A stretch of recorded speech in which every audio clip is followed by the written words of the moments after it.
Welcome to the What Drives You podcast. I'm Kevin Miller. I produce this show to help us all continually discover where we want to go, why, and how to best get there, all the while enjoying the daily drive as much as the destinations we want to reach, which is actually the topic of this show. I'm going to make a quick note too, as more of you guys are watching on YouTube and seeing these videos, that I'm often recording from different places. I'm actually in Leadville, Colorado at about 10,000 feet in a cabin where I've been camping and mountain biking. You can see some of my paraphernalia behind me. So as the videos change, I thought I'd just go ahead and address them. I've heard people say, hey, let us know where all these crazy places are that you're having these adventures. So there you go. In this episode, goals versus growth, which provides you with more fulfillment. So I hear from more and more people who just are enjoying the journey of personal growth. And they almost feel guilty about it, especially if they're around other people who seem content to just maintain life. And they wonder why they have this insatiable appetite for more insight about themselves and about life, and that they're so inspired by it. Well, I, of course, resonate with that. And over the past years, I've realized that what I value most is not going after any specific one goal, but just always having a good goal to go after. And my experience is goals that we achieve are somewhat anticlimactic if we think that they alone will finally satisfy them, if it's all just for that goal. And again, I'm brought back to realizing that what gives me the most fulfillment is just having goals to go after every day, all the time, so that I enjoy the daily journey of life. It's the overall hope of discovering new insight about myself or life that I can apply and find joy in, and then continue the next day on the same path to another new inspiring destination. So I wanted to talk more about it, and I invited my best friend, Randy James, to join me. Randy is a medical doctor and functional medicine expert. You can find him at truelifemedicine.com, which so many of you do. But what drew me to Randy 15 years ago, I now realize, was how much we resonated in just a desire for personal growth, pursuing growth. Randy's insatiable with new information. He's always excited to talk about a new idea and a new concept. He always has another new book in his hand, though it's not just for the sake of, having ideas. He's really excited about finding a new insight that he can apply to his life or his family's life or the life of a patient he's working with or his friends like me. So following is a conversation about this concept of just really enjoying the overall growth and the journey, even more than the specific goals. But it's appropriate to do a show talking about growth as it is Friday. And we have been talking since about 7:30 this morning, and it's noon now.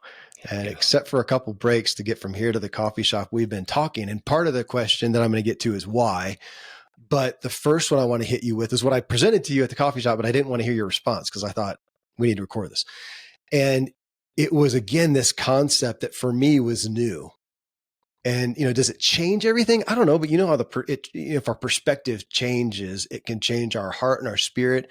And I hope my peace and efficiency with goals and growth and progress. So Tony Robbins is famous for saying, you want to be the happiest people are those making progress, positive progress. Okay. I resonate with that.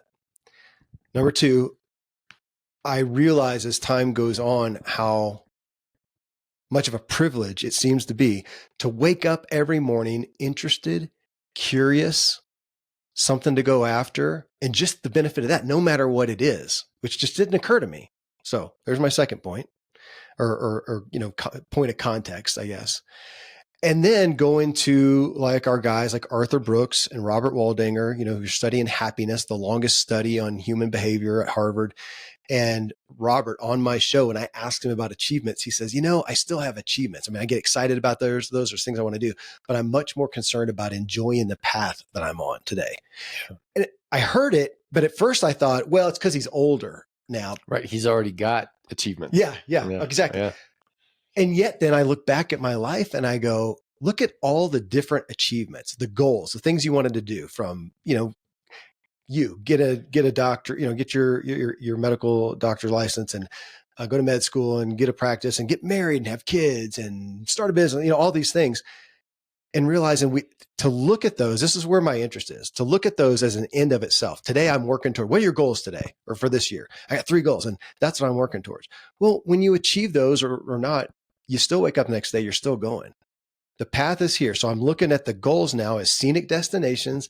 And as I said, as these pit stops for resources kind of thing, using the drive concept, a pit stop and a resource. And yeah, you did start a business or you did get a promotion, whatever. It's a great resource. You're making, $200,000 extra dollars a year or whatever. Great. It's a good resource. And the next day you wake up and if that was it, it's depressing. Yeah. So you're clambering for the next goal, or can we just look at it and go, no, I want to have those goals and achievements, but what's more important is I want to be enjoying this journey. Yeah. And I think it's also realizing that, gosh, this kind of sounds pessimistic. Maybe you can push back on this, but I almost want to say, if you look back at life, are the goals somewhat anticlimactic? Yeah. I mean, do you look at anyone going, oh my gosh, man, life sucked. And then I finally achieved this and it's been smooth sailing. And even if it did happen, even if you did have that one goal, you'd still wake up the next day with, okay, now what? There's my premise. And looking at the growth, and especially not only you as, my best friend, but as a guy who I see you, and like today, there's limitless ideas and concepts and thoughts that you have. You're reading the next book, this insatiable desire. And again, is it the goal that you achieve as a result of XYZ that you enjoy, or the fact that you enjoy every day waking up interested, curious? Yeah. You get my point. Yeah. Yeah. We can go a lot of different ways. I just wanted your heart really on that feeling of it's not the goal, the destination. It is the journey. We need those things to give us direction, but would it be fair? You used at the very start, you used the word privilege. Like, gosh, what a privilege it is to wake up curious. We might, there's a patient story, right? Like this week. I want to come back to that. Okay. But remember the word curious. And to not toot our own horns or whatever, you and I have done a lot. And I'm going to use me as an example because we both have freshmen that are starting off their college careers. And in my journey in America, if you graduate, if you go to grad school, if you get a doctorate, that's a famous marker of success. That's a famous goal. Life altering to some degree. And it is. Yeah. And even, beyond a college degree and beyond a graduate degree, and there's now a medical degree. And so for a lot of people over a lot of time, like even nowadays, people say, my kid's going to go off and be a doctor or a lawyer or a businessman or whatever, right? Like there's that's in our culture as, oh yeah, that's a thing. What you're talking about. Like there's movies about it. There's clearly stated whatever. And I've been through it, right? So now I'm looking back on the other side and saying, okay. What's the good side to that? Did I enjoy the journey? Was there value in that process? And now we've got young men that are going off and being a freshman. How do we teach them? And then on the backside of that, I've done that.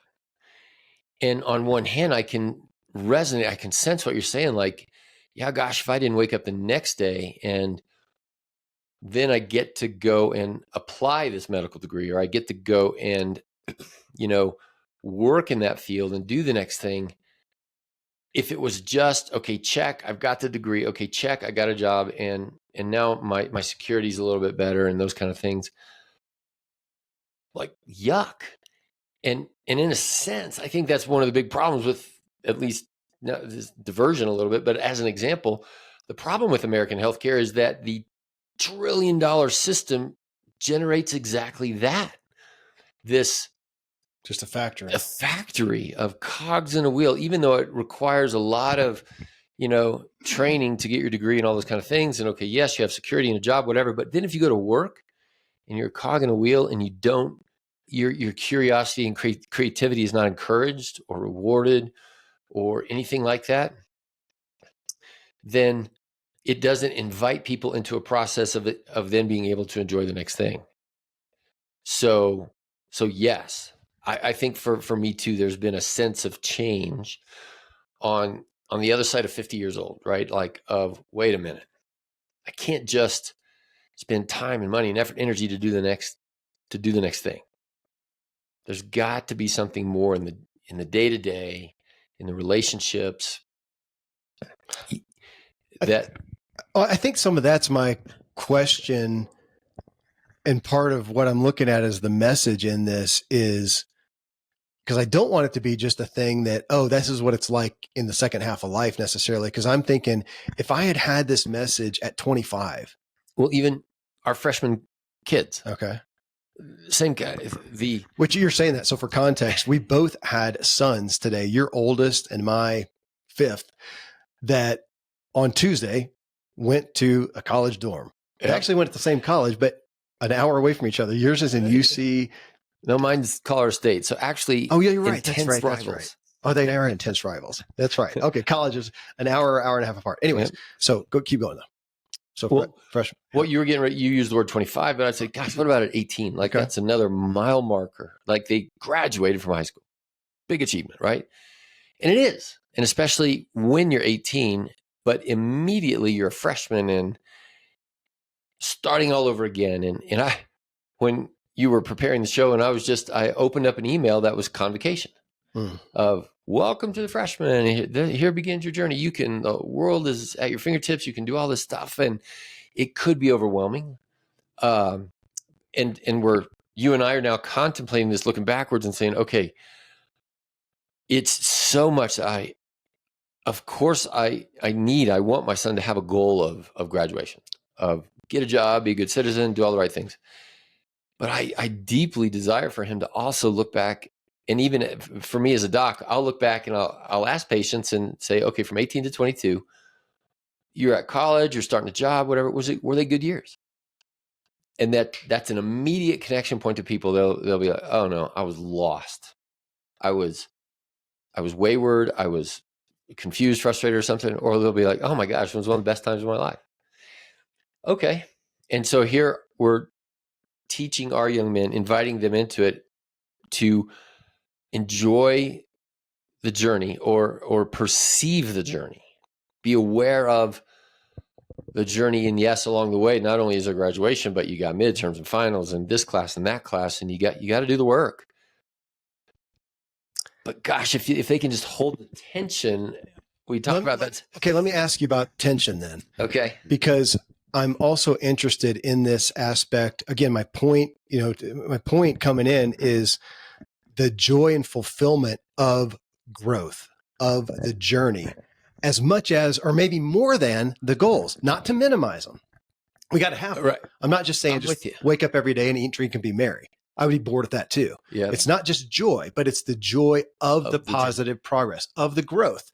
So if we look at that and look at the term of, happiness, I'm not wanting my kid, my freshman, which I did want to give some folks a caveat because they've heard a lot of challenge from me as far as formal education and whatnot. This is my first kid to go right out of high school and into college. And it's okay, Kevin. Mine too. Okay. But it is my fifth one. And I do have one other that after, doing some other things, she is in grad school for psychology. So I got 2 out of my top 5, who are so it's what my point is, it's new for me. This is a new thing for me, but it's not just happiness. I sometimes chafe at that. I want joy. I want abiding peace, but it's not just fun, happiness. So I'm not saying, I want my kid to just go off to college and have fun, because then they can just go party, get drunk, right, do the thing there. Right. That's not it. But it is over here saying, okay, you're going after this, but this is the time. Maybe this is it, Randy. This is the time you are establishing your patterns for daily life and the joy in the day, in the pursuit of the day, in the fulfillment of the day as you progress towards these goals, which may or may not happen that they're looking at. They may or may not graduate. They may or may not go on to med school. They may or may not whatever.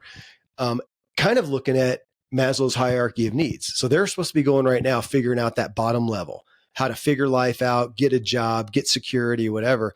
And I'm wanting to take it and flatten it in essence, and say, along with that, this is your chance for self-actualization that I didn't really pursue. I was just performing. Can you do that now? How would my trajectory of life been different, or at least my joy and my peace, and not having you put me on, or not put me on, at my request, anxiety meds, however many years that was, 5, 6, 7 years ago. I don't know. Because I'm so lost and just running and gunning and losing sight of the day, the value of the day and the joy of the growth and progress of this day, regardless of the goal, which that's all I saw was the goal. And so if you suffer today, fine. You suffer tomorrow or this year, and I'm not seeing that pan out for others. And I'm questioning how it could have been even better for me. I'm not discounting everything. Two things that makes me think of that I think are profound is in the background there. So me talking with patients on the other side of that, most of our patients are going to be over 30 and they're wounded by a sense of I've always been coping, kind of what you just said. I've always had to cope, not just delayed gratification, but coping. No, it's a great word. I want to say it's a terrible word. Coping is what you do when you're in. Right. It's certainly negative, isn't it? It's like not. You don't cope in a positive sense. Yeah. Do you hope that your kid, you know what I hope for my kid who just went off to college? I hope he learns to cope really well. Cope with the hell it is. Well, that's terrible. What a terrible view on life. The opposite is also bad. If he can't cope, well, okay, wait, I don't want that either. And this is where I was going is number one is as a doc, I'm seeing people on the other side that are wounded by looking back and say, gosh, I've just cope. That's a good word. And then, but you just said the, hierarchy of needs and flatten it. And that made me think, okay, because the hierarchy of needs is kind of coping. How much cold can I put up with before I have to turn on the heat? How much, those basic things, food, shelter, safety, is that something it? Like that, yeah. How much insecurity can I put up with before I'm going to build a wall? And so I can fall asleep at night, right? Like none of us have to think that way these days. Yeah. But yet our insides, our cortisol, our hormones are built still with those realities in place. And now we kind of we nudged our children out of the safety nest. Your son was feeling it, right? Like you said, gosh, you weren't there, but they're just the story of nervousness or whatever. He was coping. This was going to be a challenge. And my son as well. And it has to happen. It's like you've got to experience the cold water of the swimming pool to learn how to swim, all of that. But circling that back around, I'm like, can there be a human being who can, within this hierarchy of needs, because we all have it, food, water, shelter, safety, energy, all that, with joy? Now that I think if I step back and say, okay, how did God design us? And I'd like to think that we are built with the tension of it can't all be eat, drink, and be merry and partying and whatever else. And, $1 million in the bank and life is easy. And it can't all be cope. You're on the edge of death all the time. Somewhere in the middle of that, we know that, okay, son, you've got to not live in my basement forever. Like that's a line that getting out from that basement is uncomfortable. You're going to have to cope. But one thing I'm looking back on that I'm thinking I didn't teach, or even if you did teach a young person, can they understand? Can you cope with joy? Yeah. And we can go into this process of challenge with joy. I'm thinking of our sitches. Can you jump in a freezing cold pool of water and cope and tolerate it? But can you train your mind to do it with happiness? Wouldn't be the right word, but with joy. I like that. I mean, I do use, I think we as a culture do, but happiness has gotten such big billing lately. And to me, happiness feels like the flitting feeling. I mean, we're sitting here right now. We just had, coffee all morning. We're talking about things. We just ate lunch out on the back deck in the sun, looking at Pikes Peak. You're drinking your tea and stuff. This is happy, good feels, and this isn't all the time. Then there's also hard work and go pay the taxes and deal with a relational issue and whatnot. So it's not just happy, but beneath that, I want to hold on to peace and joy more as a responsibility even. I mean, what about that word? To look at our boys and to say, look, I want you to have a meaningful life. That doesn't mean easy. That doesn't mean all happy. I want you to have a meaningful life that you would look back on and be fulfilled. Look back on next week at the week you just led, right? at Not the 20 years down the road. Yeah, because I don't think anybody cares. And I'm tired of trying to get people to care for the long term. What about just this week to look and go, this was a good, I'm proud of my effort. I'm proud of myself. I did things that were fulfilling. So your responsibility along with this is to have joy amidst the coping as you deal with an unjust teacher or student or housing or financing, right, or whatever it may be, or you get sick or whatever, and cope with that. But that the responsibility. Yeah. I was, okay. You said that on the front of your sentence there, that, or you teach your son, like, it is your duty to feel joy, your obligation. That's not an American cultural word, right? Like that, there's a little bit. We'll go with that because my tendency, as you said that, or as you were talking a minute ago, Randy, was to say, "Oh, you mean gratitude?"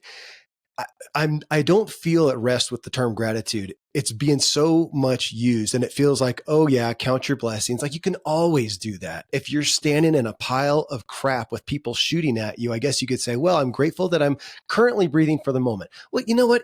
That's a terrible situation. I'm not trying to Pollyanna and paint that. So I'm struggling with gratitude as opposed to looking and help me with the terms to look at if you want to be as well as you can, as capable as you can, and as a good steward of your life this week, as you cope, as you strive, you also, I wish somebody had told me that. Yeah. It is also your job, Kevin, to take care of yourself and to have joy and fulfillment and peace. If you let those things go, I mean, imagine that. Hey, Randy, do you want my offering next week after I do this week of stress and anxiety and fear? Or do you want my offering next week after I've had a time of contemplation and peace and joy? Yeah. Yeah. No, absolutely. I'd rather hang out with a Kevin who's coming to Friday morning coffee, who's had a hard week, challenging week or whatever, but the thread of the week was, even within the coping, within the challenge, there's a thread of peace that you are purposefully aiming at and nurturing, a thread of joy, a thread of meaning and passion and mission and purpose. It's making me think of, the phrase, count it all joy as a command. And, long time ago, that was one of Terry's verses, and it was the challenge. Choose to consider or count it joy in the midst of various trials. And,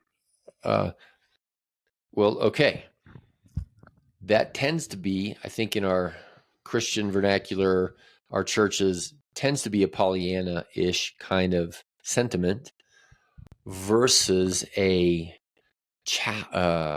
call, a challenge, a charge to you, son. Now I'm picturing, we're raising our kids, 18-year-old young man, and a million things going on in your life, but don't forget,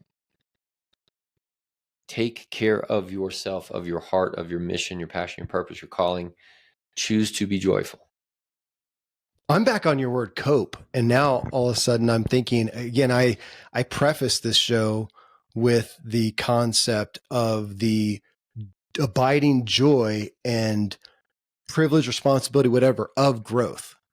And again, me coming back saying, I'm realizing that I think the greatest joy of my life has been the growth. And I've missed that that's the greatest joy because I've just been looking because you've just been growing at the goals. Okay. Right. But now you talking about coping, I'm thinking, are those relevant to put them on the different ends of the spectrum? Those are my choices. I mean, life is not going to be easy. I don't look at that as easy. And I don't know that I want it to be easy. We talked about that this morning. How boring. I'm going to die, go to heaven, be on a cloud and sing hymns for 1,000 years. Right. Good God, save me. Might be more interesting in hell. That sounds hellish. Sounds hellish. And so there are going to be things every week to cope with. Whether it's the commute, it's a relationship, it's finances, it's a change, it's COVID, it's whatever. You're going to have to cope and you need to cope. Can you do that and grow? I mean, I've witnessed that as your close friend for 15 years now. Yeah. And I have seen, I can go through the list of challenges that you have. You're not just the privileged white doctor. You've chosen a different path. It's brought up hard things that could have bankrupted you, that could have. Isn't it kind of like our last conversation of 2 weeks ago where I had to initially cope with business? Yes. right? Like, and I could have regretted, hated. I could have put up with it for 15 more years until I could have submitted a life of coping and hope to retire at 57, which a lot of your doctor buddies have done. Yep, many, and it is becoming the trend. You just grind it out till you have enough money to live well and get out of the office. And get out of it. Yep. And well, I think we've helped each other there, right? Like to consider, be curious about other things.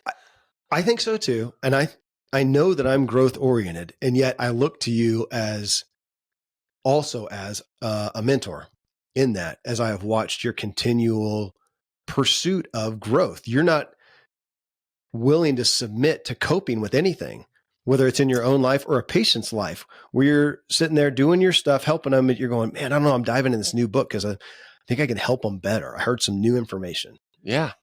And it's inspired. Not letting them sit there. Yeah. Right. Like, well, as we've been helping each other, you would frame it along the what motivates you, what drives you. I'd say, what is your goal of life this week? What is truly life-giving? What is true life? And now how can we give you the medicine that's going to help you get there? Like, what is that medicine? Is it your nutrition, your exercise, your marriage, all of the options that you have? You can choose to cope, or you can choose to look at these things with a sense of, and I think that's where you're going, with a sense of curiosity, opportunity, a sense of opportunity, a sense of, I'm just choosing to, it's almost the word cope and the word growth. It's a mindset click. I know. And I hadn't thought about that. That's why we have these conversations. It got me thinking about post-traumatic stress disorder or post-traumatic growth disorder, which I say with so much compassion. There you go. Weren't you? Well, you're back to the war. If you just got shot, we're not going to talk about, and like the guy who hears a soda pop thing and he hits the floor, because he was just total compassion for that, and having, PTSD is a real thing. Is a real thing. But his hope, and that's what I was coming to. Yep. And will he simply submit to coping with this, or can he have the hope of a hope, a sense of, what, this did happen to me, and now I'm going to seek to change my mindset and look at this as a growth opportunity. It's a hard book to sell. I admit, Randy, I look at, with all the doomsday stuff of Earth and, the world's a trash can fire and so much stuff you hear from the media and from influential people, I admit I don't see it. I view life as beautiful when it comes down to it. And my story much more deeper than anybody listening to this will ever know. Some of my story, it's not easy. It's not all been easy sailing. That's not the point. And maybe that though, so I look at life as beautiful, but not easy. I don't believe it's easy. Yeah. And in that, I also look at the growth, and I wonder, back to Tony Robbins saying, the happiest people are those making positive progress. I wonder if underneath that, the motive is hope, because without you are hopeless. Our beloved books and new information, then today is Groundhog Day forever on. Right. It's as much as you can achieve. Which is, so to not we're back to the, you're either doing nothing and singing hymns on a cloud, or you're doing nothing, in a fire of hell. Yeah. Right. Like that we cannot, and maybe this is part of what it is to be human. We can't conceive of life without growth and curiosity and new things and creativity and beauty. I just did a show. I published one that I had done with my dad a few years ago on retirement. And as you can imagine, it was his, take on retirement. Yeah. What would I retire from? I love what I do. I just want to keep doing that. Same thing, because I'm interested in, and you see this as people retire and step away from productivity, contribution, whatever, things generally go downhill. Sure. Even medically speaking, like well-established, those years after retirement are medically unhealthy years. Psychologically unhealthy years. Or if you flip around and look at the people that retire and psychologically healthy, it's because they didn't retire. They just changed whatever they were doing. They had just as much drive and motivation and curiosity and hope for, 65 to 75 as they did from 55 to 65. It just shifted. Yeah. And so then you can say, well, that's not even retirement. I would agree. Like, that's not a really successful human concept. And these days I would argue, yes, I want to retire in a sense of I want to be able to shift what I'm doing with the freedom to pursue my curiosities and creativities and, what's the next thing? Well, and to be honest, I mean, is there a day when you go, yeah, I'm done with all that doctoring, functional medicine interest. I filled that. I'm going to now go pursue, I don't know, geology. Actually, you might, history or something. I could, in that sense, I wouldn't, but it would be much more, again, I'm pursuing a curiosity rather than I'm leaving something I'm burdened with. We're back to growth. So you would go grow somewhere else. You would go pursue another interest. It's like we've all had that, oh my gosh, if I would have taken that other class, if I would have done that other thing, I could have become a teacher in my case way back then. What would that be like if I was on staff at a university and I got to do that? Well, would I leave medicine to go and do that? Maybe. I'm not aiming at that, but I could perceive if I was retired and had enough, wealth built up or whatever to take a little bit of risk there. But it's still you being Randy, doing the same Randy stuff. Yeah. You're Randyan. You're Randyan, just in a different vehicle. So fine. Just like I had a lady on the show. She is oh my gosh, she's a therapist or she's an academic at one of the big universities, something like that.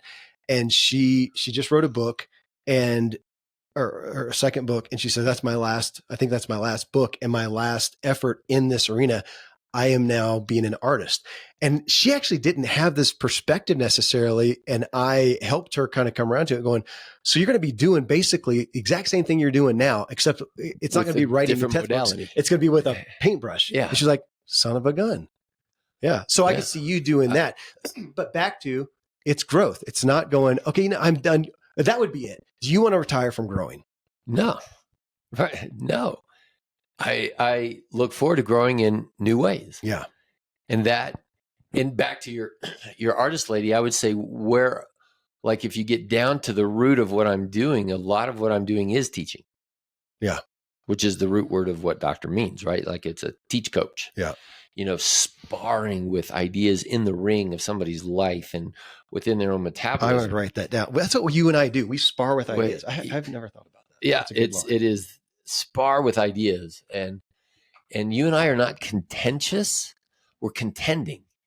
Well, we're also not sparring with ideas for the sake of sparring with ideas. To win. Yes. And we're sparring with ideas that matter to us that we're utilizing in our lives or lives that we want to go implement. Yeah. Yeah. And I even that, that's exciting. We're teaching ourselves. I know we're like about to levitate. I mean, just that's my point. It's the growth. And we could even say this, like, okay, and to what end, what goal? I don't always know. And I don't think I have to anymore. You're right. So, because full circle, you and I are enjoying what we're doing right now. Mm-hmm. The process. Back to our boys. Can we that was where I hope that at some point in the future that you and I, maybe even with Ryder and Kenyon together. I was going to say, we just need to make it happen. Let's set a date. Let's set a date and we do it over campfire. We do it out in the woods. We backpack, we go skiing, we whatever. And there's a moment there where we see our boys kind of get it, kind of enjoy the process of a contending, sparring with ideas to their own enjoyment, to their own ends, which will be different than ours. Thank goodness, because we don't want all of us to be like us, right?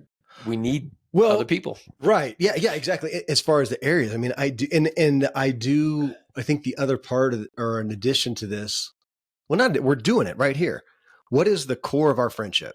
Sparring with, you just said it to some degree. To some degree, yeah. Sharing same interest. If we had, and that helps a lot. I'd say it's the growth. It is that we share pretty similar stinking interests too. But I'm inspired. That's the kind of people I want to be around. It inspires me. And so you find your area of interest and it's a blue zone. We've had a blue zone for 15 years. Our own blue zone. And to that degree, we talk about privilege. That I don't want to just put that out there as using that word. I don't know if that's always the best word, but I'm grateful for the opportunity. I was going to say it's a gift. It feels like a gift that we have always had a blue zone because we've always had areas of interest that we're growing, and we've always been around other people. You have for the most part, haven't you? Sure. from med Well, school on. And yeah, pretty much. And I would also say, as we're talking to other people out there, I can honestly say I've leaned into that. I've yes, tried to build a blue zone of I've been gifted with roommates and associates and etc. through the military, through the school, through this, through that, through the other, of saying,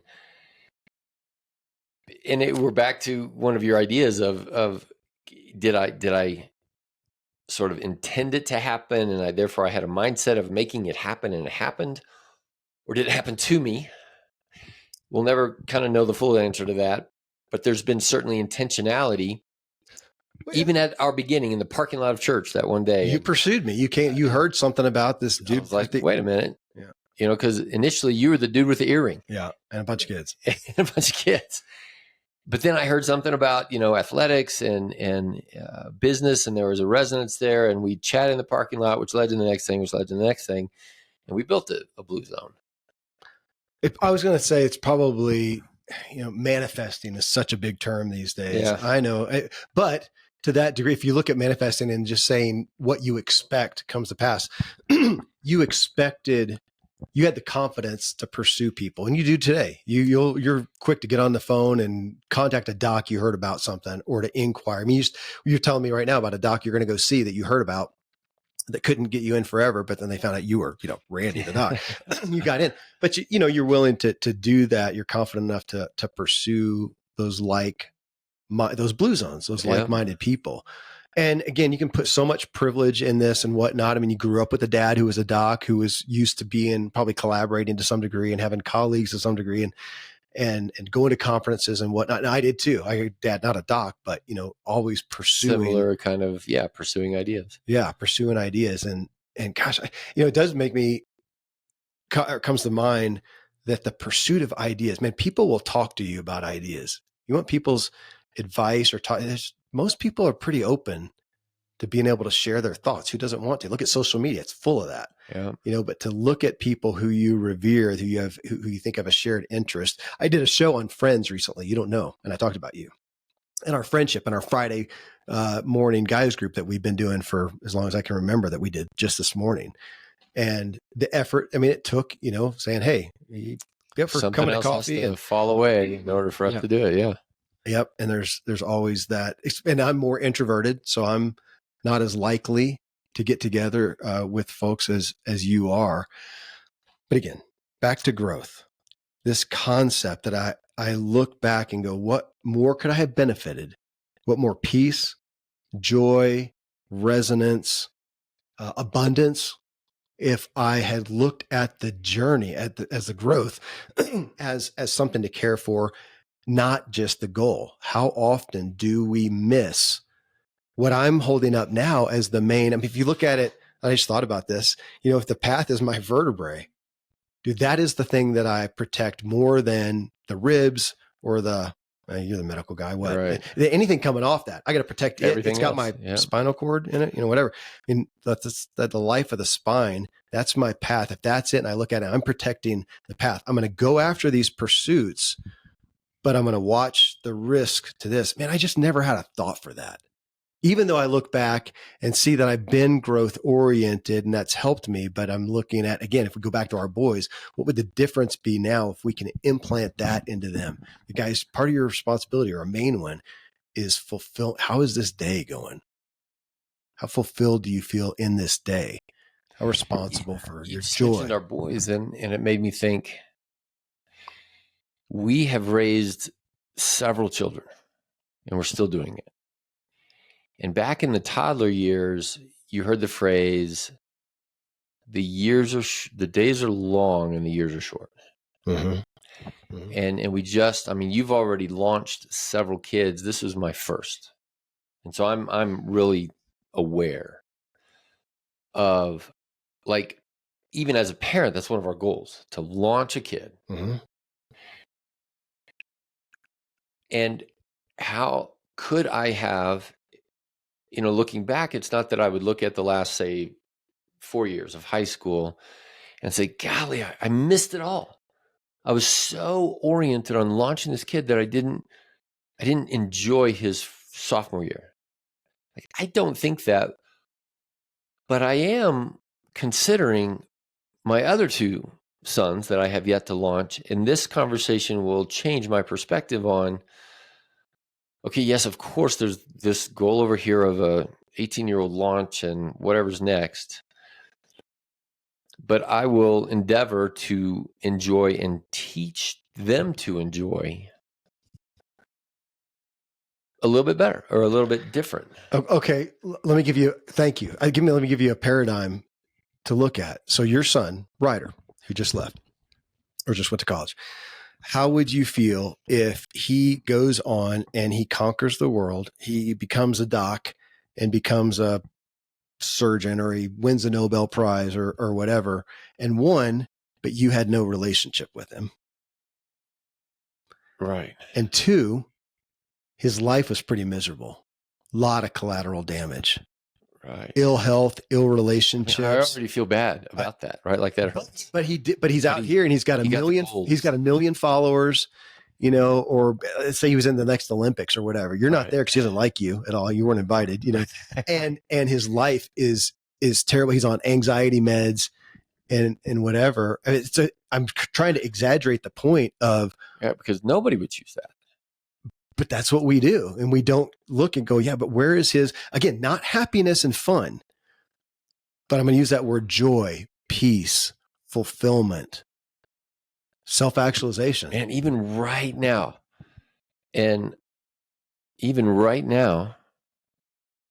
so I just, however long we've been talking, let's say 35 minutes ago, I texted Ryder. And it had to do with these goals, and it was all about a loan. So I said, hey, it's official. The loan was approved. Oh. And I kind of joked around you know what? For the rest of your life, you're going to be in debt. You're going to write a monthly check to somebody. You have to cope. This is what I'm saying. I'm like, but what I said those things with a negative coping mindset-ish. And that's true. We use debt as a tool. It's going to help us to accomplish these other things, and you got to pay a monthly thing. It's all true, but we're back to, did I just miss an opportunity to say, but how's your heart? Mm-hmm. And I kind of tried to, because I said the phrase, you know what, use debt as a tool. Don't let it use you. And so you happen to life. Don't let life happen to you. But another layer of that would be within the coping, within the debt, and within pain. You got to have a job, but enjoy it. Choose to enjoy it. Your responsibility to yourself is to choose to enjoy freshman biology, freshman neuroscience, math, and German. In a dorm with a maybe challenging roommate and brand new. So I said, "How's your roommate?" And he's like, "So far, so good." Yeah. I'm like, "Okay, whew." But we got a whole 2 semesters to go through, and it could be good, it could not be good. But can you choose to enjoy it, even if he sails off the edge of weirdoism over there?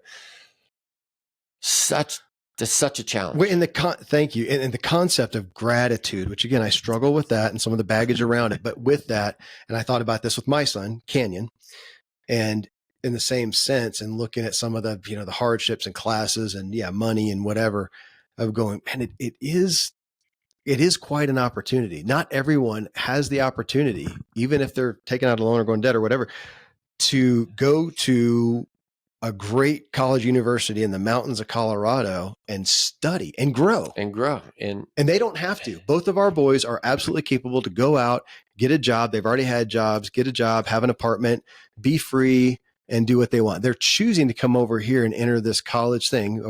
I didn't force my kid to.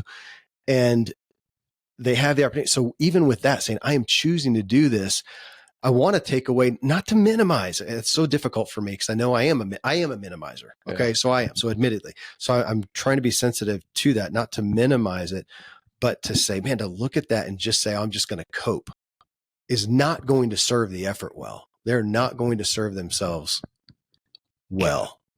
a wave of, not regret, but a wave of reality or something just hit me, because what you just said is, if not the theme, it is a theme of medical education. Like that phrase. It's a phase of life. You just submit, you cope, grind it out, you grind. And it's better now than it used to be. I mean, when my dad was a resident, right? Like it was, weeks at a time, 12 hours a day in the hospital or 24 hours a day in the hospital for months in a row. And when my class came through, it was like, all right, now there's actual laws in place and it was kind of funny where it was like no more than 120 hours a week. Oh my gosh, it's terrible. And I think by the time I ended, like there was something about 80 hours a week. That's why your telomeres are shorter than mine. Yes. Right. But that's what I'm saying. That was the theme. Uh-huh. Of medical school, of military, of sports, of owning a business. Like the first few years of business, how you and I first did some of your events together was like, look, it's going to be a grind. At least protect yourself, protect your sleep, protect some of these other kind of things, or do your best. And so again, we're not minimizing that. There is a grind.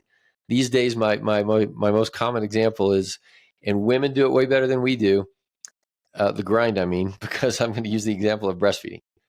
You can't get away from this. Yeah. You do have to cope.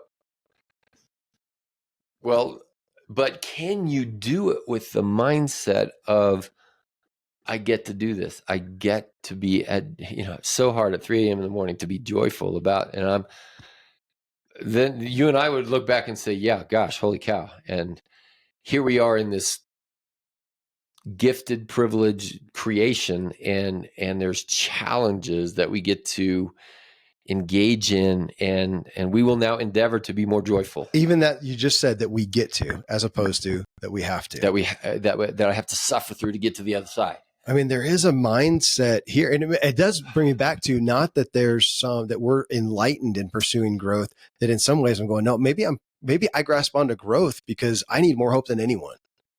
I've picked some challenging things in my life. Again, I look at life as beautiful, but I don't look at it as easy. But I don't want to cope. I don't want to submit to that. It breaks my heart. I fear for myself in that. So right. I'm saying if you lost that, you're the whatever you call the end of coping, the snap, the breakdown, I guess so, yeah. Right, like so many breaking. We both feel the reality of that existential threat. Yeah, we are built to need to feed off of hope, which I think we are. Like humans are built. If we lose that, if you lose the idea of growth, if you submit to the grind, only the grind, that is an existential. I don't know why this just came to mind, but as you were saying that, I got the picture of the image of a show. So just, Netflix or whatever, a series. And that maybe this is too simplistic or idiotic of an analogy, but we don't want to watch the same show, the same episode over and over. We want to see the evolution. We want to see the progression of the story, of the characters, we long for that. And people, it's amazing. They'll be excited now about, oh my gosh, a new series coming out from this show that was, 2 years ago. And they're so excited to see what is next. And that's the life I want. To be excited, waking up in the morning and go, what's next in my life? What's next? What do I get to do today? Not that, okay, and let's hit that though, with not that you're discontent or dissatisfied with your life today. Right. That's not the point. So back to we were there, young parents with toddlers. Nobody wakes up and says, how many diapers do I get to change today? I did not do that. I wasn't that evolved. And that's right. Like, how enlightened can one be with diaper changes? Well, something. And that's where and even this morning we were talking about, you can be in the midst of the worst scenario, war, prison, whatever, and still be mindful of your own perception of joy. Okay, it make me think of some specifics too, because life does happen to some degree. Of course, we want to be, the personal development people, and you happen to life. Well, a lot of times you need to respond to things that actually happened. COVID, we did not cause, and we didn't let it kill us, either, but things do happen. I have watched things happen in your practice that you, for a moment, for a time, for a spell, for a season, coped with as you figured out how to get out of it. And I have known you since you were, you were at the practice over at the hospital doing the, 10-minute pops, 15-minute pops, patient to patient to patient, just regular care, boom, boom, boom, boom, boom. And you did not want to continue coping. You did for a while till you grew out of that and you opened your own practice. You're in your own. So great. I mean, it was a great achievement, right? Yep. And yet you're looking at the quality of your life and your days, and you're going, as time went on, you're spending a little more time with each patient and they're backing up. And when I first got to know you, or, started hanging out with you when you're here, and the waiting room in this office that we're sitting in was packed with people who were so pissed off and so upset. Your staff was miserable, and you were running around helping people when you once got in the room. But again, it was not sustainable, but you could have coped with that. Yeah. And so you grew out of that. So it was like cope, growth. And then today you have a dramatically different life. Now, I bring that up though, because I was saying there are times when it's not just a mindset change. We're looking at things need to change. And because people are hearing this that are in places in their life where they're coping. Yep. You know me, I have some areas in my life right now that I'm coping with. I do not want to cope with. So I'm having to work and figure out what are the really hard decisions, none of which are going to be great decisions, but some decisions need to be made because coping is not going to give me my true life. Right. And I do feel called to a purpose and a responsibility for my best life. Not all fun, not all rich, not all whatever, but back to best capacity I can be at the next day. Yeah. Growth, meaning, progress, creativity, mindfulness, that we are, and you and I kind of like, we're getting down to first principles, like the prime movers of existence. And I would say that to me is the image of God in us, the divine, of growth, meaning, creativity, beauty, creating beauty where there is none. And you're in a spot like that. Can you create beauty in a spot that has none? And I think the answer has to be, for your own existence, this existential thing, yes. And I think you believe that too. Not that it's easy, not that we're Pollyanna in this thing, and you're going to have challenging days ahead of you. It helps me think too of, because I think we've even known people who are like, seriously, another book, Randy, another book, Kevin, a constant thing. But you know what I come back to, and you probably don't even know this. It's another thing that I quote you on quite a bit, is that this is my paraphrase, and you could correct it, but my taking it from you is, one of the most dangerous things is we don't know what we don't know. And I'm so interested in what I don't know that I am not benefiting from, or it's actively harming me. I mean, again, how many years ago did I come into your office going, dude, I'm losing it. I had a situation going on, and I want to try something as a Band-Aid because I'm struggling. And we tried some whatever, Zoloft or whatever the thing is. And man, I didn't know what I didn't know. Yeah. And it was through, your counsel and looking at some stuff. Meds didn't make any big difference, but I looked at some things I needed to change. I am innately curious, and maybe a healthy concern of, I don't know what I don't know. I don't know. I mean, we were both having pains in running, and we wanted to be able to be active in running. We didn't know what we didn't know. And thank God we came across, what's the book? Born to Run. Yeah. And learn. And now we can run without, pain, and breath work, mouth breathing and nose breathing, and probiotics and supplements, and get down the road. More recently, within your own mind, like whatever is subconscious is your conscious. You don't know what you don't know. Even right now, your mind knows that it's daytime outside and that you've got a shirt on. Mm-hmm. But 10 seconds ago, it was not forefront of awareness in your mind. And we could say 1,000 of those examples, the watch on your arm, et cetera. And then to explore the awareness or explore the muscle, the skill of increasing what you know about your own internal self it's an infinite, you can turn that attention outward. You can turn that attention inward, which is where you and I have been talking over these last recent years of that inward awareness of self, of joy, of fears, of all those security 87 and protection and emotions, that all those emotions. Yeah. I want to pull this out because this is one from the past year. Maybe it's been 2 years. So I had Arthur Brooks on, and for those watching the video, I'm holding it up. So the book, From Strength to Strength, and I'm looking at this, and I know Arthur Brooks. He's a Harvard professor and smart dude, and I'm happy to have him on the show to talk about anything. But I looked at this when they sent me the book, and I started reading it, and the first part of it was depressing because it was hitting on something I didn't realize. And it was kind of along the lines of, are you feeling tired and worn out and burnt out with how you've been doing things and you're still trying to do those? And I'm going, yeah, I am. And I didn't understand it because I don't feel tired overall. I don't feel like I want to slow down, but some of these efforts, I'm just losing capacity for and inspiration for. He's saying, yeah, that's because you've been working in fluid knowledge, and we've done the studies. Your brain actually has less capacity today for fluid knowledge. And so right there, I'm depressed at that point, going, crap. Mm-hmm. So I can't keep, he's saying, yeah, the people who keep churning and churning and churning, trying to keep doing the same thing, end up at burnout and want to retire and things like that. He said, but now that fluid knowledge, what you have now that you didn't have then, crystallized knowledge, wisdom. You've experienced a lot of stuff.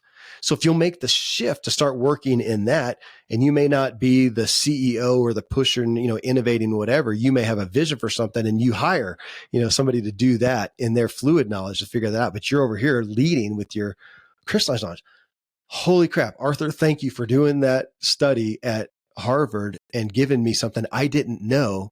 And I was hurting. I was starting to suffer from.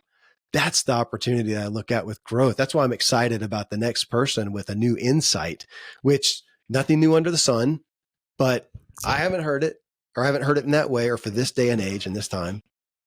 Again, you just described, and it's so sad, the state of American healthcare, the biggest business in the world, right? It is the number one gross domestic product of the United States, the largest economy of the world. Therefore, I would argue it's the biggest business in the world is Americans trying to take care of their own health. Mm. But you just described this, and correct me if I'm wrong, but I think you just said your crystalline and flow knowledge backwards. Did I? No, initially it's fluid knowledge. No. Yeah, that's right. Is that right? Fluid, that's right. Fluid. So innovating, creating, building, whatever, fluid knowledge, growing, learning, and now you get to use more of your crystallized knowledge. It's come together. And you're saying, and now you have less capacity to build more fluid knowledge, but now you can use the wisdom of this over here. So in American healthcare, it is learn. Yeah. And then your cog in a wheel, apply for the next 20 years. It'll wear you out. And there's nothing beyond that. The American healthcare system does not need wise professors because it's just apply this medicine to that problem. Mm-hmm. It's on one hand, it's easy. It's just the harangue of doing it becomes a harangue to where, you can be a brain surgeon and hate it. Yeah. Which is why we left. And to come over here to say, well, golly, wait a minute. Yeah, there's nothing new under the sun. With every single patient, I'm going to talk about nutrition, but it's different with every single patient. And you're going to have to apply it to this person's unique situation, that person's unique situation. And now over here, and even John and I in our business, this morning, we're talking about how do we create a scalable model where I can teach the next, crop of clinicians in such a way that they're not going to get burnt out. And we've already done that. So we've got a new hire, and she's learning in a way that she wants to learn more and is always kind of eager to perceive that next thing. And then it's giving me joy to be in this process with her or them to be in this process because the sky's the limit. Like that, in contrast to where I was before, Well, it just feels like night and day. I don't have to be as politically correct as you because I'm not the doc. So if we look at traditional medicine, I'm looking at that and going, gosh, for the most part, it is just not a growth minded industry. Functional medicine is. Functional medicine saying, how can I help? Yeah. Traditional medicine is given the same blood pressure meds for the same high blood pressure as it was 5 decades. Yeah. And and to do that, I know you felt like you're just a drug dispensary. Yeah. Come in, what's your problem? Here's a drug. Yeah. The point is not to help you. I mean, maybe Mr. Smith, you're a little overweight. If you would, cut down and even give the doctors a lot of empathy and a lot of sympathy and a lot of personality and a lot of hope and help and all of the good things, they're still there to give a pill. Which is what they're trained to do. And so we're not going to diss them. No. And to that, just for compassion's sake, this was built on, and America's great at fixing a problem. How great. Because back in the day, they had a problem and then they died. And now somebody came along and said, oh, here's something that can help them when they're acute. I'll never forget the time that you had somebody come in here. It was a walk-in and I can't remember if it was a couple. I can't remember which one had the problem and it's high blood pressure. You took them and you're like, you didn't right there go, well, big picture, we should talk about eating some carrots and raw veggies and getting you to where your blood pressure. You said, right now, dude, you need to go across the street. I'll call you in some high blood pressure meds, pressure right now. Thank goodness for that. Yep. And then you came and said, how can we be growth minded and maybe get you off of these? Because something's causing your high blood pressure and a need for that. Thank goodness that med that we have, but let's get you. And of course you started working. That's a growth minded option, and to look at our lives and to look at the opportunity. I like that word, not the responsibility. Yes, the responsibility, but not the, not being discontent. Like, I don't have enough. I'm not enough. That's what people struggle with this. I'm not enough. I don't have enough. I think I need to get more. And they think I should just be content where I am. Okay, sure. But satisfied. And you have capacity to learn more, understand more, grow more, help more. And that's not an altruistic thing. That's actually what'll give you the most joy. Right. It's kind of a win-win. Yeah.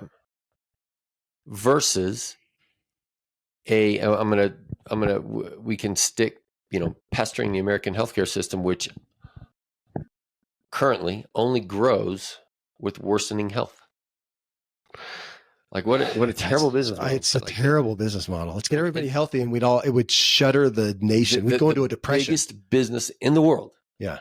If we got people healthy, would crash the economy.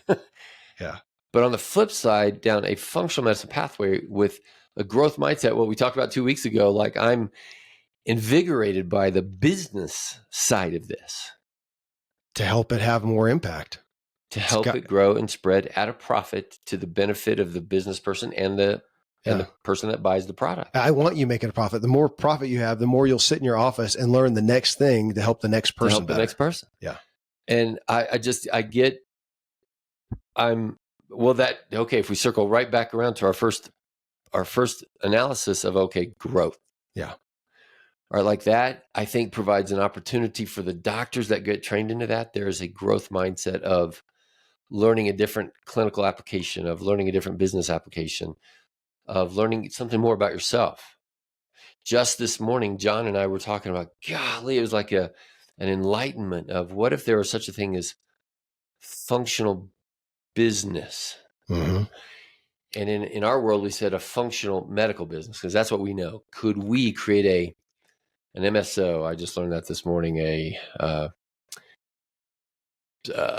forgot, it was management service organization. Like we could provide, and we could go to, the clinic down the road and say, you guys are a little bit off. Can we come in and we're going to overlay functional medical business philosophy in your business? Mm-hmm.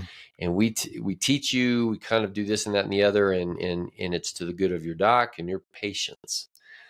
That's growth. Like that's a business growth mindset, and it's one of those bureaucratic middle kind of a things, but it provides a product that it's like, holy cow, that makes sense. Versus right now, like the negative side of the statistics of it, it costs of all of the billions that go into Medicare, a third of the cost is just the application of the cost. It's just paperwork. Admin. That in a free market economy system, it would never, ever, ever work. It would crash in and of itself, and it should crash. It should fail because it's causing harm versus benefit. Yeah. And so I am invigorated. I'm in the process as we go on this journey, and here we are. And I have the flow part of my first 50 years of life of I understand the medicine, I can apply it, and I can do all that. But gosh, this next piece is I'm eager to grow. I know. I feel like, okay, all right, we've inspired your growth. Now go in there and figure out, and I'm thinking right now of a client, I need to send an email on this, and I'm going to inspire her and give her some opportunity with this. So thanks for another sparring in the ring of ideas. Yes.